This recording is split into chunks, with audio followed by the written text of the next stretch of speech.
teman-teman atau Bapak Ibu ya? Teman-teman aja, walaupun ada Bapak Ibu kita yang di depan belakang, tapi mewakili anak-anak muda karena ini latar anak-anak muda. Teman-teman aja ya. Oke teman-teman, saya sapa dulu, mana suaranya? Karena kita kedatangan teman-teman kita yang spesial dari negara yang jauh di sana. Oke, boleh aku tahu mana suara dari Jaga? Boleh kasih tepuk tangan. Mana suara dari Simisa? Mana suara dari Dolok Lali? Mana suara dari mana yang belum disebutkan? PPA. Oke. Mana suara dari ada beban dulu? Oh, nggak dapat hadir ya. Mana suara dari ada lagi yang belum disebutin? Di mana? Lumajulu ya kan? Mana suara dari Lumajulu? Mana suara dari Parapata Jibata? Dari mana pun asal usul kita? Kita semua ketika kita bersatu hati memuji Tuhan, semua kita sama di hadapan Tuhan. Amin.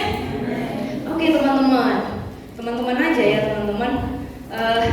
Ini adalah kesempatan yang indah. Saya boleh berdiri di hadapan teman-teman ini. Kalau teman-teman bisa merasakan detak jantungku itu berdegup begitu kencang, 100 km per jam. Oh ya, ini sangat kencang. Jadi teman-teman tahu kalau saya bisa berdiri di hadapan teman-teman bukan karena saya siapa-siapa. Saya ini bukan siapa-siapa teman-teman. Saya ini bukan keturunan Mark Zuckerberg, bukan keturunan Elon ya. Tapi saya tahu saya anak Tuhan Yesus. Saya ada DNA Yesus di sini. Coba tunjukkan ada DNA Yesus di sini. Yes. Oke teman-teman. Nah, sebelum kita masuk ke firman Tuhan, aku tes dulu ya teman-teman. Aku ini sudah, oh ya bisa. Oke teman-teman. Nah, oke. Jadi teman-teman, kalau kita merayakan hari kelahiran Yesus berarti kita menyiapkan sesuatu untuk Tuhan, Raja kita. Kalau berbicara tentang Raja ya teman-teman, adakah di sini yang pernah bertemu Raja manusia secara langsung? Ada? Ada? Raja ada. Raja apa lagi? Raja Perhata, Raja Nadi Jabui gitu kan. Tapi ini bukan tentang itu ya teman-teman. Nah, sekarang aku mau tantang dulu teman-teman sebelum kita serius sekali 30 menit ke depan supaya handphonenya nanti ke depan tidak terlalu ada charger ini enggak sih gitu. Jadi aku mau teman-teman itu kita itu fokus gitu, dapat sesuatu, udah capek-capek jauh, udah capek-capek make up terus datang nggak dapat apa-apa, sayang sekali ya teman-teman. Oke, nah boleh sekarang aku kasih kesempatan buka HP-nya. Beneran buka HP-nya. Coba diangkat handphonenya. Oke, diangkat dulu handphonenya. Sekarang kalian ingat dulu siapa orang yang kalian paling sukai, maksudnya fans, dan nggak mungkin bisa membalas chat kalian. Sudah terpikirkan? Misalnya kalau aku main Ram, Echa Semangri gitu ya. Kalau ini pecinta-pecinta K-pop kayaknya kurang tahu ya, ini generasi Gen Z. Ayo, siapa K-pop yang paling ini? Siapa? Aku aja tau Blackpink ya. Oke, udah ingatlah dulu. Coba kalian dulu ingat dulu. Udah? Sekarang kalian buka IG atau nomor HP-nya atau kepala sekolah kalian atau nomor guru kalian. Nah, kalian buka chat kalian ini, kirimkan pesan kepada mereka biar aman ya, kalimat aman, jangan woi, nah gitu ya. Selamat malam Bapak Ibu atau hai, salam kenal, coba dikirimkan dulu. Aku mau ngasih waktu 1 menit, coba kirimkan. Oke, nanti ada hadiahnya, tenang aja. Aku udah siapin sini. Tadi mau dipecahin ternyata nggak ada uang pecah, jadi walaupun nggak baru ya. Nah, yang mau menunjukkan chatnya ke depan yang paling cepat dan yang sudah dibalas Tunjukkan ke saya. Ada yang sudah dibalas? Udah di-chat belum? Halo, selamat malam. Aku mau fans deh sama kamu, atau ya kalimat-kalimat yang sopan ya teman-teman. Sudah? Ada satu lagi. Oh, 2. Oke, untuk 2 orang. Oke, untuk 2 orang. Ada yang mau maju? 1, 2, 3. Aduh, serius nih, anak-anak muda kamu malu sih. Ayo, 1.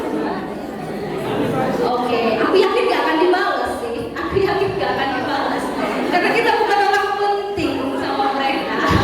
Jadi gini aja, aku persempit. Bagi kalian yang sudah berani mengirim pesan atau SMS atau WA atau DM anything lah, tunjukkan ke saya. 1, 2, 3. Maju ke depan. Wow. Oke, kita lihat dulu. Tunjukkan Ken. Siapa Ken? Boleh kasih tahu namanya? Itu mainnya. Siapa ini? Dari kata siapa ini dari kata? Kawan. Kawan. Jangan kawan. Friend.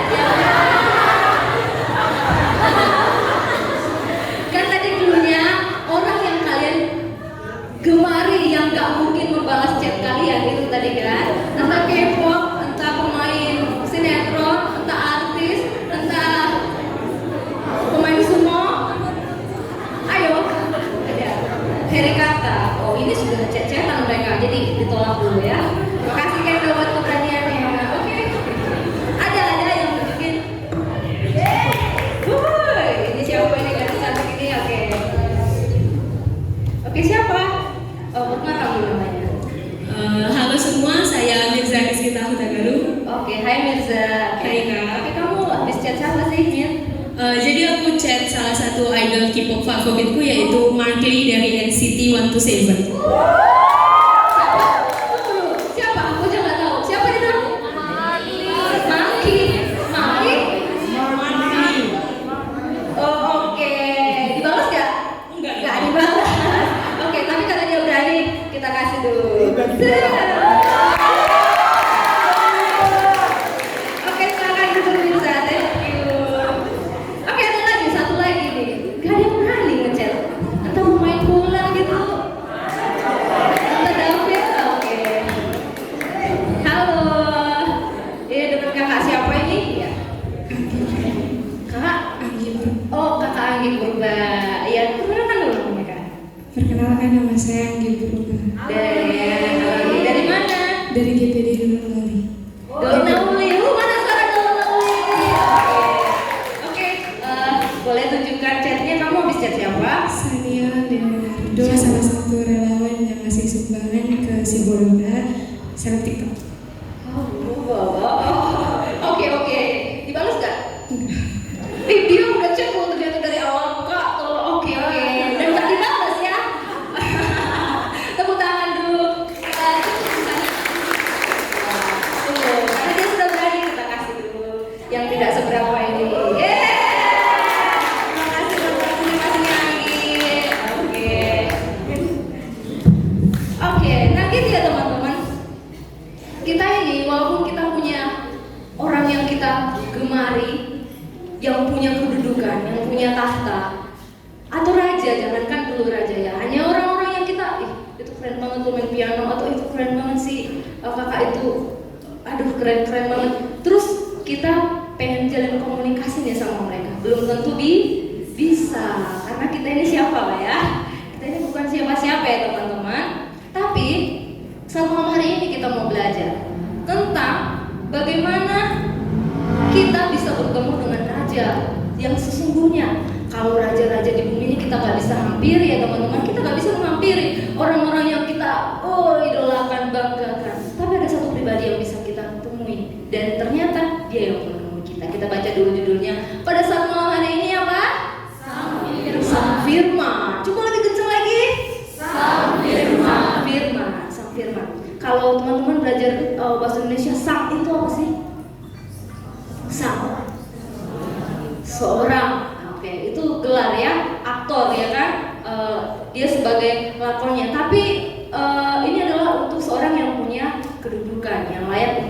dihormati. Atau mungkin gak aku menyebut sang kancil, atau aku menyebut Firman, si Firman, sopan gak? Si Firman, kayak sang Firman. Yes, Firman Tagalog, yang mana Firman Tagalog di sini? Oke, ini bukan Firman yang di sini ya teman-teman. Kita akan belajar tentang sang Firman. Langsung saja kita buka Alkitab kita dalam Yohanes 1 ayat 14. Teman-teman, ada yang tahu tema kita pada saat momen ini apa? The living word among us. Oke. Coba kita baca Yohanes 1 ayat 14. Sudah ketemu teman-teman? Kalau belum ketemu kita lihat dari yang di depan. Kita baca pada hitungan ketiga. 1, 2, 3. Firman itu telah menjadi manusia dan diam di antara kita, dan kita telah melihat kemuliaannya, yaitu kemuliaan yang diberikan kepadanya sebagai anak tunggal Bapa, penuh kasih karunia dan kebenaran. Puji Tuhan. Saya bacakan lagi teman-teman. Aku bacakan lagi. Firman itu telah menjadi manusia dan diam di antara kita, dan kita telah melihat kemuliaannya, yaitu kemuliaan yang diberikan kepadanya sebagai anak tunggal Bapa, penuh kasih karunia dan kebenaran.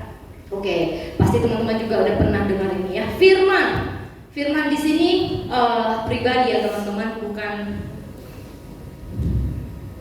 kata benda, bukan benda mati ya teman-teman. Sebelum kita masuk, coba kita dulu buka Yohanes 1 ayat 1 sebelum kita masuk di dalam. Oke, Yohanes 1 ayat 1. Oke, pada hitungan ketiga, aku yakin teman-teman udah hafal ini ya. 1, 2, 3. Pada mulanya adalah Firman. Firman itu bersama-sama dengan Allah, dan Firman itu adalah Allah. Yes, inilah firman yang kita bicarakan. Pada mulanya adalah Firman. Firman itu bersama-sama dengan Allah, dan Firman itu adalah Allah. Waktu Tuhan menciptakan dunia ini teman-teman, apakah teman-teman pernah berpikir bagaimana Tuhan ada sebelum Dia menciptakan ini? Ada nggak teman-teman yang pernah kepikiran? Ada nggak? Atau udah hidup aja? Ada teman-teman yang berpikir kayak gitu? Aku dari kecil teman-teman, aku suka kali berpikir-pikir kayak gitu teman-teman. Teman-teman, coba pertanyakan dulu tentang hidup ini ya teman-teman. Kita nggak boleh, ini zaman sekarang ini apa ya teman-teman? Ada spirit gimana ya? Internet, gadget, nggak bisa kita lepas dari sini yang membuat pikiran kita Pak tertutup pikiran kita. Nah, kalau kita akan lihat ya teman-teman, Firman itu telah menjadi manusia. Pada mulanya adalah Firman itu bersama-sama dengan Allah, dan Firman itu adalah Allah. Yohanes 1 ayat 1. Rasul Yohanes, teman-teman, Yohanes ini adalah murid Yesus yang menuliskan ayat ini. Kalau kita baca di Matius, Markus, Lukas, itu semua menulis tentang silsilah Yesus diperanakkan ini. Tapi Yohanes langsung pada intinya, pada mulanya adalah Firman. Teman-teman tahu Allah kita itu Tritunggal, apa? Allah Bapa, Anak, Roh Kudus. Jadi ketika Tuhan berkata pada mulanya adalah Firman itu bersama-sama dengan Allah, dan Firman itu adalah Allah. Jadi awal dari segala sesuatu adalah Firman. Awal dari segala sesuatu Firman. Firman itu adalah Allah. Tapi kita lihat ayat 3. Coba teman-teman, aku gak nyatet di sini. Coba lihat di ayat 3. Ayat 3 Yohanes 1 ayat 3. 1, 2, 3 ya. Segala sesuatu dijadikan oleh Dia, dan tanpa Dia tidak ada satupun yang telah terjadi dari segala yang telah dijadikan. Yes, segala sesuatu dijadikan oleh Dia, dan tanpa Dia tidak ada sesuatu pun yang telah jadi dari segala yang telah dijadikan. Jadi Allah sendiri ketika menciptakan, Dia berfirman, yaitu Yesus sendiri. Yesus sendirilah yang jadi Yesus dan Allah. Dan Roh Kudus ini gak bisa terlepas ya teman-teman. Bahkan ketika Allah memulai segala sesuatu, Dia berfirman, artinya Dia gak akan memulainya ketika gak ada Yesus. Jadi kita jangan berpikir Yesus itu awalnya adalah di kandang domba. Bukan ya teman-teman. Yesus itu awalnya di awal banget. Kita nggak tahu awalnya gimana tiba-tiba ada trik gitu. Kita nggak tahu ya teman-teman gimana melogikakannya dengan kepala kita ini, dengan pikiran, karena pikiran kita terbatas. Tapi awal dari segala sesuatu ketika Tuhan sebelum menciptakan semua ini, teman-teman bisa hidup, bernafas, semua yang ada di sekitar kita ini karena ada firman yang menciptakan. Allah adalah firman. Oke, kita langsung aja teman-teman. Apa kebenaran yang akan kita pelajari tentang sang firman ini? Kalau tadi di ayat 14, ternyata firman itu menjadi manusia. Bagaimana bisa dia menjadi manusia? Tadi kan dia dikatakan dia adalah Allah. Bagaimana dia bisa menjadi manusia? Kita lihat ya teman-teman di poin kebenaran tentang sang firman yang berdiam di tengah-tengah kita. Oke, Yohanes 1 ayat 14. Coba kita baca 1, 2, 3. Yes, only that. Pokoknya butuh itu. Firman itu telah menjadi manusia. Poin yang pertama adalah firman menjadi manusia untuk memulihkan gambar yang rusak. Ada pernah pertanyaan, kenapa sih Yesus jadi manusia? Kalau kita sering berpikir, ya terserah Tuhan sih. Namanya Tuhan, suka-suka Tuhan. Mungkin kita berpikir gitu ya teman-teman. Tapi Alkitab itu jelas menggambarkan kenapa dia jadi manusia. Kenapa dia enggak membuat penyelamatan langsung dari langit. Kenapa harus menjadi manusia? Oke teman-teman. Oke, kita lihat. Inilah gambar diri kita ya teman-teman. Inilah kita ketika Allah menciptakan kita. Ketika Allah, jadi segala sesuatu diciptakan Tuhan itu awalnya dengan pola firman-Nya. Pola firman-Nya itu otomatis yang berkualitas sesuai dengan dia, keberadaannya. Pada mulanya Allah menciptakan langit dan bumi. It's the best thing. Kalau kami belajar di sekolah kita teman-teman, itu masih utuh penuh. Tapi di ayat berikutnya, bumi belum berbentuk dan kosong. Itulah awal kejatuhan Lucifer, malaikat dosa pertama. Dan sebelum itu, semua makhluk itu diciptakan itu sangat mulia. Ya, kita ini dalam pola yang sempurna, segambar dengan Tuhan. Kita diciptakan di hari ke-6 ya teman-teman. Nanti kita lihat dramanya untuk lebih jelas lagi. Nah, ini Tuhan menciptakan kita segambar dengan Dia, serupa dengan Dia. Apa yang menjadi hidupnya? Hidup kita pada saat itu. Kita dulu, bukan kita ya, manusia dulu tidak merasakan yang namanya sakit, tidak merasakan yang namanya lapar, tidak merasakan yang namanya ngantuk. Ada gak ya ngantuk? Aku kurang tahu ya. Gak merasakan ya kayak kita merasakan sekarang. Sedih, kecewa, we never know. Orang-orang Tuhan menciptakan itu bukan dalam keadaan kayak gitu. Semua itu sempurna seperti Dia. Itulah pola firman-Nya, itu sempurna ya teman-teman. Kenapa Dia mau turun menjadi manusia ini? Ketika kita berbuat dosa, aku belajar teman-teman bikin gini, jadi nggak terlalu gimana sih. Ternyata bikinnya 4 jam hanya bikin ini teman-teman. Percaya deh. Ini kita ini sudah rusak teman-teman. Ketika manusia jatuh dalam dosa, usia dari Tuhan ya, terputus. Inilah keadaan kita ketika kita sudah jatuh dalam dosa. Kalau teman-teman lihat ini ada bentuk-bentuk puzzle ya. Ini keadaan kita ini sudah hancur. Kayak mana pun kita menyusun puzzle ini, namanya gelap dan terang gak bisa satu. Kayak mana pun ini disusun rapi, gimana pun disusun rapi, gak bisa satu. Inilah kejatuhan kita. Kita ini sudah terkutuk ya teman-teman. Nih, kita lupa gambar diri kita yang semula. Bagaimana kita bisa mengingat gambar diri kita? Kita sudah jatuh dalam dosa. Kita sudah lupa tentang diri kita yang ini. Inilah kita lupa tentang bagaimana Tuhan membentuk kita, bagaimana Dia membuat kita begitu sempurna. Kita lupa. Inilah akibat dari dosa itu nih. Banyak keping-kepingan, kehancuran, kutuk yang disebabkan di sini sakit penyakit, di sini kematian, di sini amarah, di sini dendam, di sini benci, semua di sini. Sekarang berbeda dengan ini. Inilah keadaan kita ketika kita berdosa. Kenapa harus menjadi manusia ya? Kenapa harus menjadi manusia? Teman-teman pernah nonton The Passion of the Christ? Ketika Pilatus melihat Yesus habis dicambuk, dia pakai mahkota duri, dia keluar memakai jubahnya. Apa kata Pilatus? Dia nggak sadar. Lihatlah manusia itu.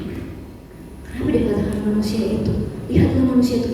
Karena sebenarnya gambar diri yang sebenarnya yang sudah rusak itu hanya Yesuslah yang bisa menunjukkan keaslian itu, keciptaan awal. Hanya Yesus, dalam Yesuslah ada keaslian itu. Karena kita ini sudah rusak.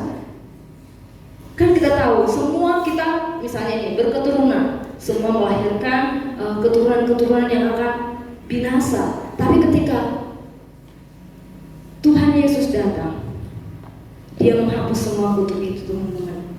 Dia menghapus itu semua. Dia memulihkan gambar diri kita. Ini kita yang sudah rusak ini gak terselamatkan. Mungkin kalau dulu ya kita di hidup zaman dulu, kurasa kita binasa ya teman-teman. Karena gak ada satupun yang bisa menghadap Tuhan. Menghadap Tuhan pun harus mempersembahkan korban. Gak seperti sekarang kita bisa bebas mencari Tuhan, memuji Tuhan. Nah ini kita sudah rusak, sudah benar-benar lupa. Benar-benar lupa, gak ingat lagi siapa kita. Benar-benar lupa. Padahal Tuhan menciptakan kita itu serupa dan segambar dengan Dia. Kita diciptakan serupa dan segambar dengan Dia. Jadi kenapa Tuhan menjadi manusia? Untuk mengembalikan manusia kepada gambar Allah yang sejati. Lihatlah manusia itu. Inilah sosok Yesus itu yang sempurna. Yesus yang sempurna itulah yang menjadi tolak ukur kita, patron kita, yang jadi teladan kita. Gak ada satupun yang bisa memberikan itu kepada kita, hanya dalam pribadi Yesus itu. Jadi ketika Dia memilih taat kepada Bapa, Dia menyerahkan seluruh haknya, mau menjadi manusia. Udah gini kan kondisi kita, dan Yesus mau masuk ke dalam tubuh ini. Dia merasakan lapar, Dia merasakan, Dia pernah marah, Dia menangis, Dia kecewa. Dia mau masuk ke tubuh yang ini, dari yang sempurna. Bahkan ini gak ada papanya, tadi ini aku ilustrasikan manusia ya teman-teman. Dia tuh Allah, mau masuk ke yang hancur-hancur, keping-keping ini, masuk ke kepingan ini, masuk ke kepingan ini, mau masuk menjadi manusia untuk mengembalikan kita kepada gambar Allah yang sejati. Teman-teman, aku tuh suka berkaca ya teman-teman. Aku yakin teman-teman juga suka berkaca ya. Tapi beda teman-teman. Kalau aku berkaca itu kalau aku nangis, kalau aku lagi marah, kalau lagi bete. Kenapa? Karena ketika aku berkaca, aku lihat siapa diriku di dalam Tuhan. Aku gak boleh lupa semarah-marahnya aku, senangis-nangisnya aku gak boleh lupa tentang gambar diriku di hadapan Tuhan. Aku gak boleh lupa siapa aku. Kita gak boleh lupa siapa kita. Seringkali kita ini lupa, padahal kita, Tuhan sudah datang menebus kita. Jadi kalau kita berkaca, bukan merasa tuh, cantik kali aku, so hebat. Gak ada yang hebat di dunia ini, percayalah gak ada.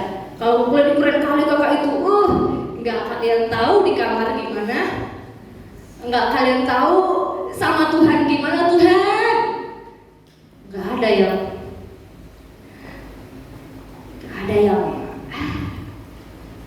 ada yang keren di dunia ini kecuali Yesus.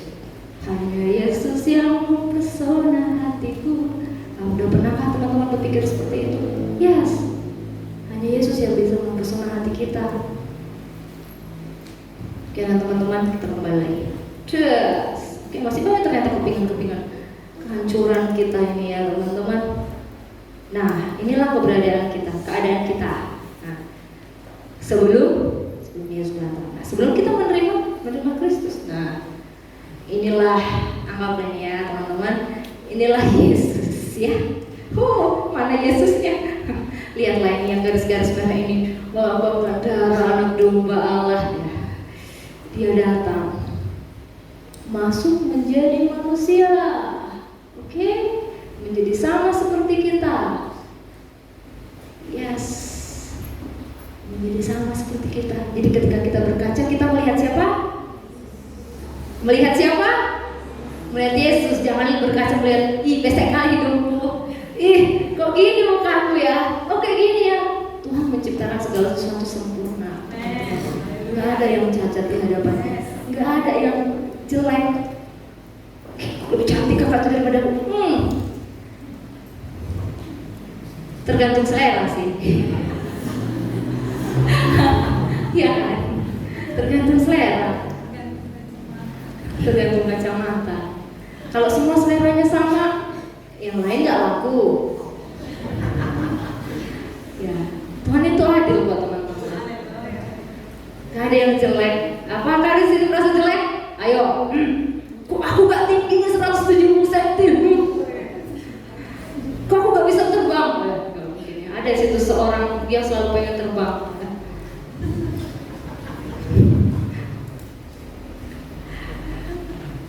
Coba lihat dulu kanan kiri ya teman-teman. Wah, kamu mirip Yesus deh.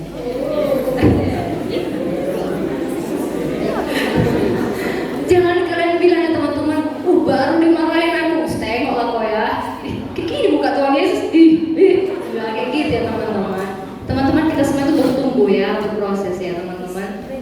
Jadi kalau ada hal-hal yang kurang, ya gimana gitu, ingatlah tentang gambar diri kita di hadapan Tuhan. Karena sifat ilahi itu, karakter itu, kemuliaan itu udah hilang, rusak, it's gone.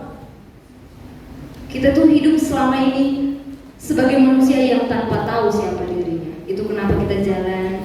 Ya, kalau bisa besok menghadapinya ya syukur, bisa makan syukur. Ya puji Tuhan untuk itu. Tapi di atas segalanya ada sesuatu yang lebih tinggi nilainya dalam hidup kita. Jadi kita harus tahu siapa diri kita. Tuhan kan sudah membayar kita tadi. Mana Diana? Ini dia mau menjadi ini orang berdosa seperti kita. Dia mau turun. Kenapa dia nggak jadi domba kayak dewa-dewa lain, berinkarnasi jadi belalang, diinjak tak mati? Karena Tuhan kembali ke ciptaannya. Dia menciptakan kita segambar dengan dia. Dia mau mengembalikan bentuk kita lagi yang semula, yang sudah rusak ini. Mungkin hidung kita penyot, dibenerin. Mungkin mata kita begini, dibenerin. Hati kita dibenerin. Itu kita harus tahu siapa diri kita di dalam Tuhan. Jadi kalau kita berkaca, ini bukan hanya berkaca di kamar ya teman-teman. Kalau kita tahu siapa diri kita, kita ingat. Oh, ini aku ceritain teman-teman. Suatu waktu ada orang kerasukan setan, ya kan? Nah, ada orang kerasukan setan, ditanya, siapa namamu? Aku Bego Gajah. Bego Gajah. Siapa namamu? Aku Bego Gajah. Coba lihat aku. Siapa aku? Siapa? Bukan, rumahnya di sini. Oh, namaku aslinya Tuti sih. Ya. Ternyata namanya Tuti, gak jadi namanya Bego Gajah. Karena diingatkan siapa dirinya. Dia itu bukan Bego Gajah, dia itu Tuti. Seringkali itu kita lupa. Kita harus diingatkan terus tentang gambar diri kita ini sudah diperbaiki Tuhan. Kita harus diingatkan lagi. Oh, aku ini anak Tuhan Yesus. Aku ini diciptakan segambar dan serupa dengan Tuhan. Gambar diriku sudah pulih di hadapan Tuhan. Jadi, if you ever feel insecure in your heart and you often cry in your bedroom, you chat someone and you tell, I'm not worthy, no one loves me, what should I do? I want to die.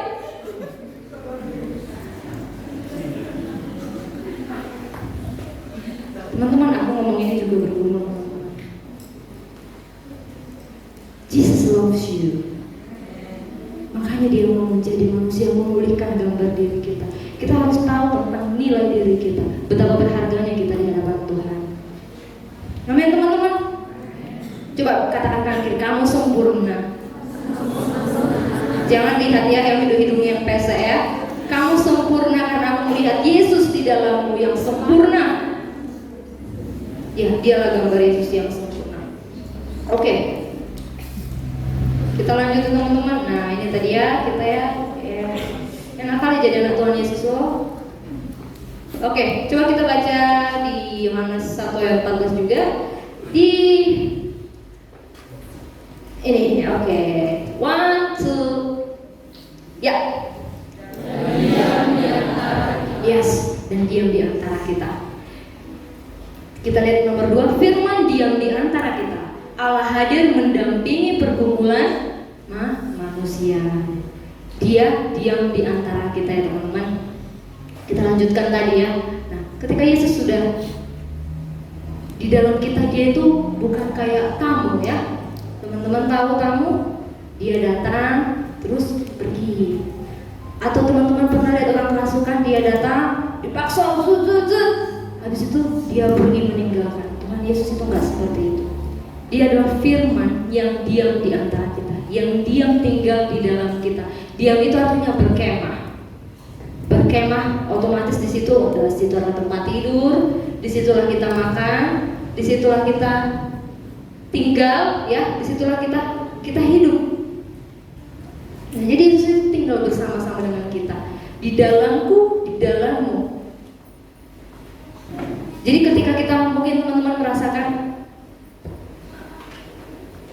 daging kita yang lemah ini teman-teman, ketika daging kita yang lemah ini, aku sudah berdoa Tuhan, aku sudah berpuasa, kok kayaknya aku tidak merasakan apa-apa, tidak connect ke Tuhan, mungkin merasa seperti itu. Sadarilah, Tuhan itu sudah berdiam di dalam kita. Kita perlu merasakan itu biar apa? Kita sadar tentang keadaan manusia, bahwa manusia itu sudah terkutuk, bahwa manusia itu sudah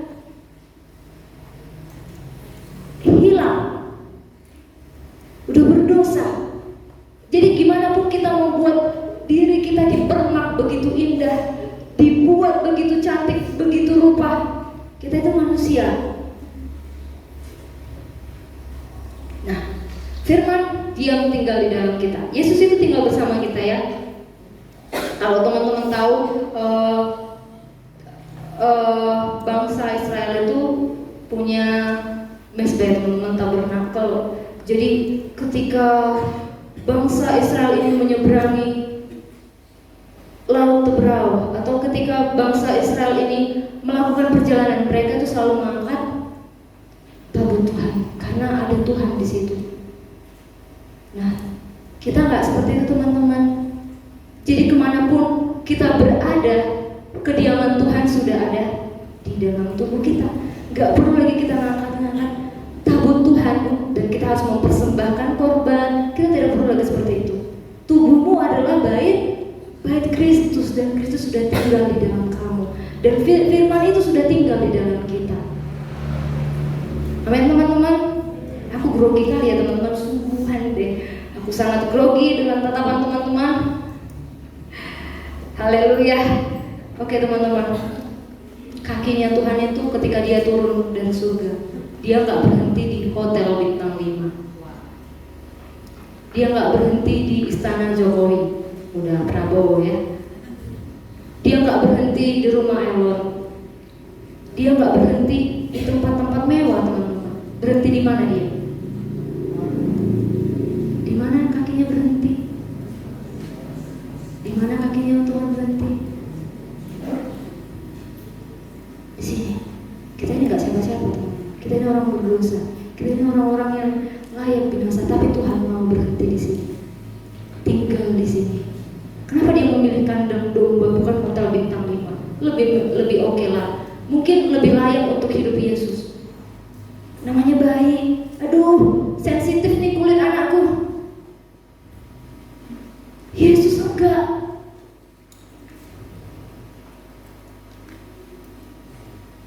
Dia mengosongkan dirinya untuk tinggal di dalam tubuh manusia yang hina ini, manusia yang fana ini. Disitulah tempat perhentiannya, di tempat hati yang hancur, di tempat hati yang remuk. yang mencari Dia. Jadi kalau kita masih merasa sombong, teman-teman, kita merasa hebat, di mana tempat Tuhan menginjakkan kaki, itu bukan tempat Tuhan.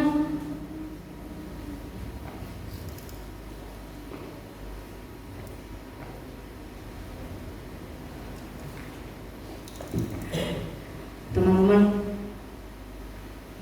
seberapapun usaha kita ya untuk mencari Tuhan, kita berdoa, berpuasa, begitu kuat mencari Tuhan, gak akan bisa menghampiri Tuhan kalau bukan karena Dia membuka akses itu kepada kita. Gak akan bisa. Seberapapun usaha kita, mau jungkir balik puasa, kok balik lagi ya Tuhan dalam keadaan seperti ini? Rasanya udah berpuasa gitu. Tapi Tuhan mau kita menyadari segala sesuatu yang kita lakukan adalah di dalam Dia, bukan karena kekuatan kita, bukan karena kemampuan kita, bukan karena kehebatan kita. Hanya oleh karena kebenaran dan kasih karunia Tuhan lah kita bisa menghadap Dia, teman-teman. Oke teman-teman, aku boleh nanya dulu nih sama seorang, mungkin ke kubu lurusan saya ini ya, lurusan belakang ya. Halo, ya lurusan, oke lah itu ya. Oh, masih sekolah minggu dia, jangan dulu ya lah. Mana ini kakak abang ini? Duduk semua. Enggak. Ke Joy saja. Joy, kamu pernah nggak berdoa, tapi karena kamu nggak rasakan sesuatu, terus kamu udahlah, apa gunanya doa? Pernah nggak merasa gitu, Joy? Pernah. Ya, semua pernah ternyata teman-teman. Tapi kita harus sadar ya teman-teman, kita ini usaha kita adalah mencari Tuhan itu adalah di dalam Dia. Kita harus menyadari keberadaannya di dalam Dia, bukan dengan kekuatan kemampuan kita. Jadi jangan kita membawa pemikiran yang masih aku mencari Tuhan, aku mau ngejar Tuhan, bukan dengan kekuatan kita, nggak bisa, nggak akan dapat teman-teman. Kita harus sadar Dia itu, firman itu sudah tinggal di dalam kita. Yesus sudah tinggal dalam kita. Oke, yang ketiga teman-teman. Oke, dia diam di antara kita. Oke, yang ketiga adalah kita baca sama-sama 1, 2, 3. Firman menyatakan kemuliaannya, penuh kasih karunia dan kebenaran. Yes, firman menyatakan kemuliaannya, penuh kasih karunia dan kebenaran. Dia itu penuh kasih karunia ya teman-teman. Penuh kasih karunia dan kebenaran. Ya, dia penuh kasih karunia dan kebenaran. Kalau kami belajar ya teman-teman, kasih karunia itu charis.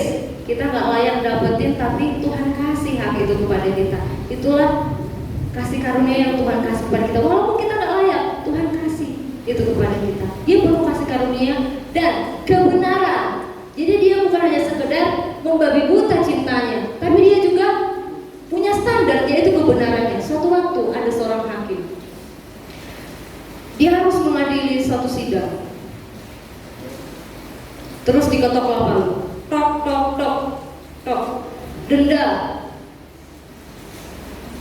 hukuman mati. Ternyata yang dihukum itu adalah anaknya. Apa yang harus dilakukan? Bagaimana mengatasi itu? Dia adalah hakim. Bagaimana? Akhirnya dia berpikir begitu rupa. Bagaimana ya? Namanya kebenaran itu harus dijalankan ya. Hukum itu harus dijalankan. Akhirnya apa yang dilakukan?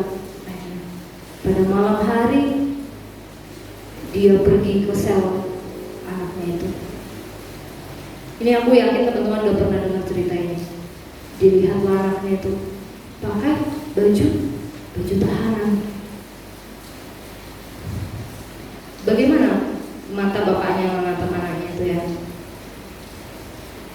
Aku kecewa sama kamu. Yang dilakukan adalah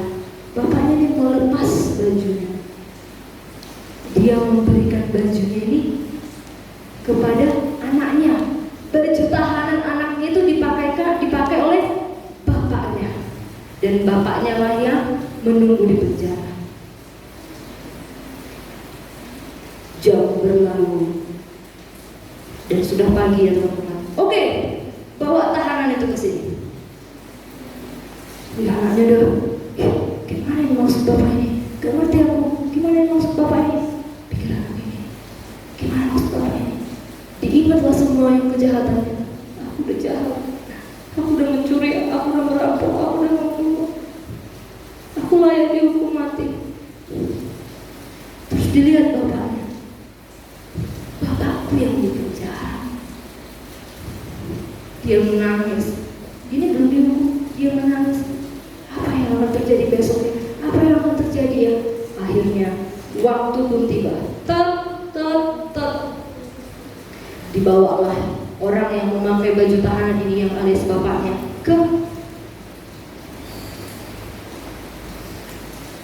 dibawa. Penggal kepalanya. Anaknya ketakutan dan ujar, Bapak, aku yang salah. Tapi karena bapaknya ini sayang sama anaknya, dan tapi dia adil kan, gak mungkin dia gara-gara anakku kubela lah. Orang anaknya salah, sudah membunuh, sudah merampok, semua kejahatan sudah dilakukan. Gak ada kejahatan yang tidak dilakukan.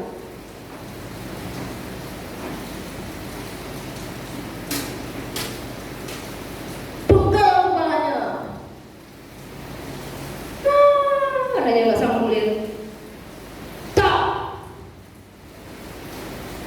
Mati bapak. Karena anaknya. Begitulah Yesus itu. Dia walaupun dia tahu kita ini gemes sekali ya Tuhan itu. Kalau dalam kitab aja mengatakan, aku muak melihat ciptaanku. Siapa yang pernah bilang itu? Sampai muak, pernah kalian muak begitu sama sesuatu, sama orang? Ini Tuhan ciptaannya yang disayangnya diangkat, jatuh lagi, diangkat melarikan diri, diangkat, jatuh lagi, hilang entah kemana. Sampai Tuhan bilang, aku muak sama anakku ini, aku muak. Tapi hukum harus dijalankan, harus mati. Kenapa banyak kematian pada zaman dulu? Nuh. Siapa lagi? Kain dan Habil. Habil mati. Dan ketika tanah terbuka menelan bangsa Israel, karena harus ada yang mati dalam setiap dosa. Harus ada yang mati. Tapi yang Tuhan lakukan seperti Bapak tadi, dok, udah habislah nyawanya karena dia melihat anaknya. That's God's love for us. Teman-teman tahu ketika Tuhan mencari satu domba yang hilang dan 99 ditinggalkan, kalian pikir teman-teman siapa di sini yang melihara kambing? Coba aku tahu. Atau memelihara ayam? Ada yang memelihara? Ada nggak yang kayak gitu beneran? Ditinggalkan 99, satu dicari entah kemana, entah ke Papua, entah ke Alaska. Gak ada sebenarnya yang kayak gitu kan teman-teman. Siapa? Rugi 99 gara-gara satu. Kita berpikir gitu sering kan? Gak lanjut acara kita gara-gara satu orang ini. Itu juga kita sering kebanyakan. Gara-gara satu orang gagal rencana kita, itu kita kebanyakan. Tapi Tuhan, Dia gembala yang baik, Dia pergi menjemput domba itu. Itulah kasih karunia yang gak masuk akal. Gak masuk akal cinta Tuhan itu. Bahkan penjaga domba kita cari tahu lah, ada yang melakukan itu. Aku rasa kalau dia sampai jungkir balik, kayaknya enggak sampai mengorbankan nyawanya untuk mencari satu dan meninggalkan 99 dari 99 daripada satu. Tapi satu kamu, satu dirimu diperhitungkan Tuhan.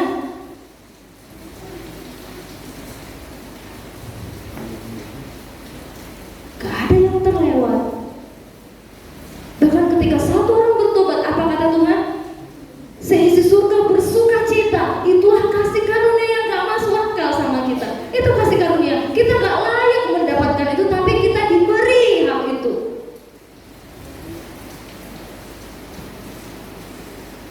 That's our God. Dan dia penuh dengan kebenaran ya teman-teman.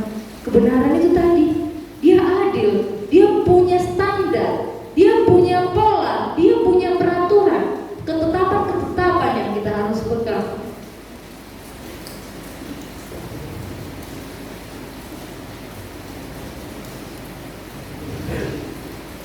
Karena kebenaran itu yang bisa mengubah kita menjadi seperti Allah, seperti Yesus. Kebenaran itu yang bisa mengubah kita.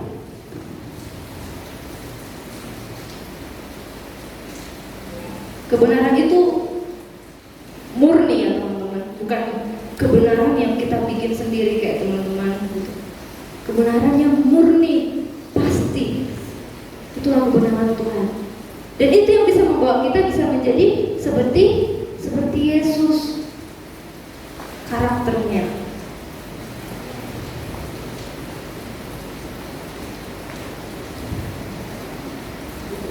Nyantol ya teman-teman. Oke, aku mau tahu di sini ada berapa banyak yang anak SMP? Wah, banyak. Anak SMA? Oke, anak kuliah? Yang sudah bekerja? Yang sudah menikah? Yang sudah punya anak? Yang sudah punya cucu? Yang pengen ada cucu?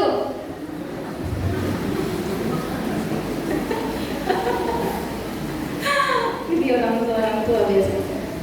Doakan masih anak kalian orang tua. Yes, dari SMP SMA percayalah kami ini sedang bertumbuh. Kalau Tuhan memproses itu hasilnya luar biasa. Nggak asal-asal, ya kan teman-teman? Yes, kita ini orang-orang luar biasa. Coba bilang kanan kirinya, kamu orang luar biasa. Yes, kita orang luar biasa.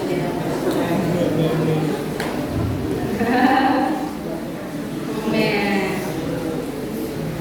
Kebenaran itu menghukum, tapi kasih karunia itu dia menanggung segala sesuatunya. Dia tanggung sakit kita, dia tanggung tangis kita, dia tanggung apa lagi? Derita kita. Dia tanggung semua dalam hidup kita ini teman-teman.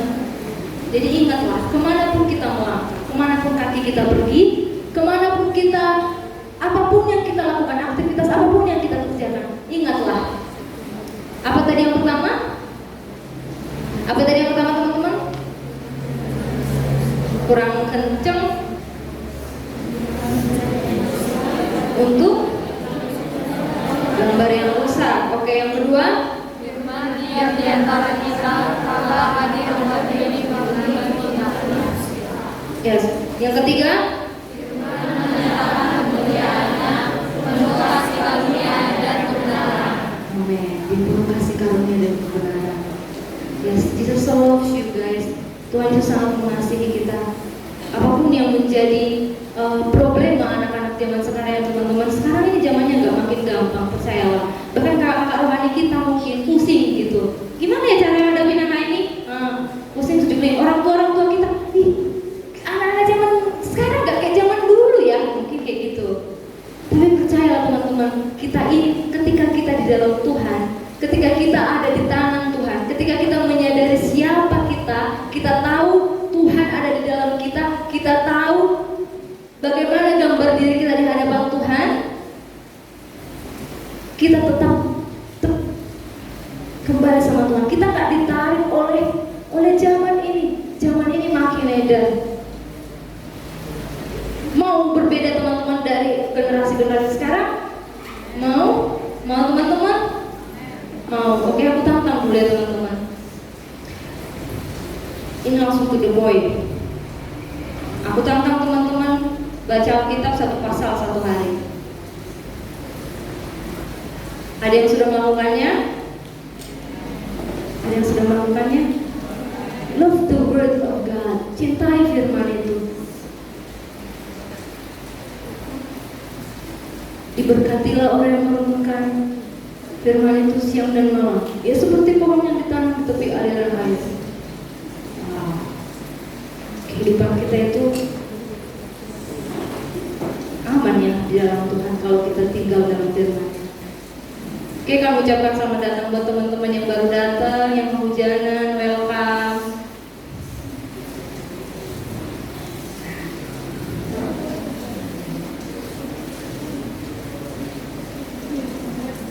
Haleluya. Oke teman-teman, aku gak akan panjangkan ya teman-teman. Kita tutup Alkitab kita pada saat hari ini. Pemain musik boleh maju ke depan. Aku terbatas ya teman berkata-kata. Manusia terbatas dengan kata-kata. Tapi Roh Kuduslah yang memberikan kita pengertian dalam hati kita masing-masing. Haleluya.